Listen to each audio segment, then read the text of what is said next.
Nosotros los palestinos vendemos única y exclusivamente el derecho legítimo del pueblo palestino a materializar con actos heroicos y de resistencia lo que mi pueblo sabe hacer: enfrentar la ocupación con dignidad. Así que, ¿qué actualidades hay en los campos? Pues hombre, muy breves. ¿Qué actualidad? La actualización del conflicto, como dice el título de la conferencia. Pues muy sencillo. La actualización del conflicto es que ganamos la guerra de la ocupación que quiso hacer nuevamente Israel en Gaza. No hablo de todos los destrozos que hicieron los israelíes, yo hablo de las victorias nuestras. Nosotros ganamos esa guerra. Israel en 24 horas tuvo que salir de todo Gaza. Nuestros combatientes y resistentes tienen en este momento cerca de 5 soldados y oficiales del ejército israelí en calidad de prisioneros de guerra. Israel nunca se esperó que la audacia de los combatientes lograra el hermoso factor de la invisibilidad. Israel bombardeaba, bombas caían, todos ustedes veían al pueblo nuestro correr hacia los hospitales, los veían heridos, etcétera y demás. Pero ninguno de ustedes vio a nuestros combatientes. Nuestros combatientes eran precisamente esos querubines que dicen los evangelistas que protegen al Estado de Israel. Nosotros también tuvimos nuestros querubines que lograron la invisibilidad de la resistencia palestina, lograda después de que en 1987 entendiéramos que la lucha por la liberación de Palestina no se encuadra en ningún marco de guerra abierta contra el ocupante, sino era la revolución de las piedras. Vayan a Palestina y en Palestina ustedes van a ver piedras a diestra y siniestra. Hasta nuestros hermanos tienen fábrica de piedras, porque no hay que excavarlas, la tienen ahí mismo. Y en esa misma estructura, cuando Israel agarró y hizo los muros y los levantó para que no pudieran cruzar los resistentes palestinos, pues Dios nos estaba a nosotros hablando. Los sionistas, los judíos, dicen que Dios les habla a ellos. Pues nosotros, los palestinos, entendimos que también Dios nos estaba hablando a nosotros. Y nos decía: ¿para qué creen que yo les puse las piedras a ustedes arriba? ¿Solamente para que las tiren contra los judíos? No. Para que entiendan que bajo la tierra no hay piedras, abran los túneles. Y logramos con los túneles derrotar al ejército israelí, el quinto ejército más grande y poderoso del mundo. Un pueblo donde sus guerrilleros nadie los vio. Nadie los vio. Israel cometió grandes masacres.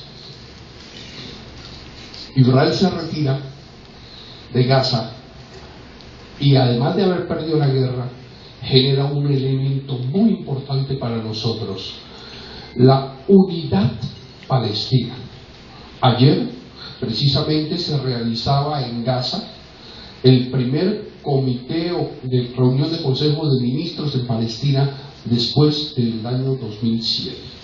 Es cierto que hubo una división entre las diferentes organizaciones debido a que Occidente impuso rechazar y negar el legítimo derecho democrático a las elecciones. Entonces, paréntesis, Israel no es la única democracia que existe.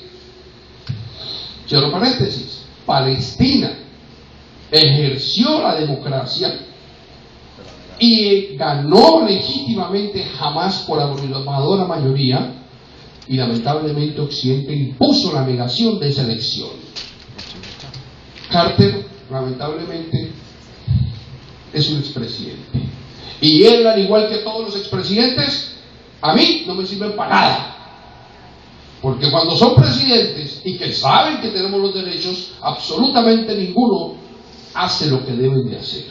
Y mientras tanto, nos dejan a nosotros en el devenir histórico de combatir, de pelear, de resistir y de existir.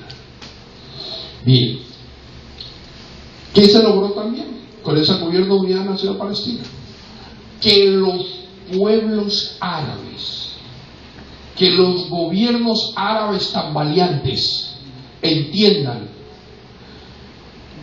que el pueblo palestino tiene el brazo ahora más grande y el pueblo palestino puede precisamente lograr la liberación total de Palestina sin necesidad de ningún otro gobierno árabe. Desde el año 88 lo hemos estado haciendo. Así que es muy fácil estigmatizar a los palestinos y señalarlos como terroristas. Pero señores, para ustedes no es un honor que a ustedes lo llamen terroristas si ustedes defienden su universidad nacional por verdaderas razones y legítimas acciones que realicen. Siéntanse orgullosos entonces de que los llamen terroristas a ustedes. Si los quieren adjetivizar, que eso les resbale. Ahora Netanyahu, cargando la culpa de ser un criminal de lesa humanidad, va a las Naciones Unidas a decir que Hamas es igual al ISIS, a los del califato islámico, como pretendiendo buscar que se desdoble la realidad de los crímenes que Israel acaba de cometer. Y entonces digan, uy, sí, el cuco también está ya dormido en Hamas. Cuando Hamas va a ser precisamente el ente social que va a asegurar precisamente que los del califato islámico no cometan más allá de las agresiones que se quieren realizar en el punto principal del debate de lo que actualmente sucede en el califato islámico, que es Jordania. Y les decía la razón que se enquista en la ciudad de Karak. El objetivo de la dominación para la instauración del Estado masónico. Y en esta figura, dentro de estas estructuras, ese Hamas va a ser el combatiente aliado del Vaticano, aliado de la Iglesia Católica, porque en Palestina nosotros los cristianos y musulmanes no tenemos absolutamente ninguna fisura. Para nosotros prevalece de manera prioritaria el sentimiento nacional, la identidad del pueblo, por encima de pretendidas absorciones, de malinterpretaciones del fanatismo islámico.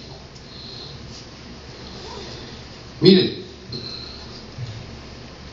la gente me decía, pero ¿por qué Estados Unidos no ataca a Israel? ¿Por qué Estados Unidos o Europa no manda ayuda en contra de Israel, a Gaza, a alimentos humanitarios? ¿Por qué Egipto no hace más de lo que tiene que hacer? Que abra la frontera de Egipto, Egipcia, que salgan todo el mundo. Señores, yo mantuve en todo momento la paciencia que me caracteriza en cuanto al tema palestino, porque es hermoso. Ser revolucionario es algo que va directamente relacionado con el romanticismo.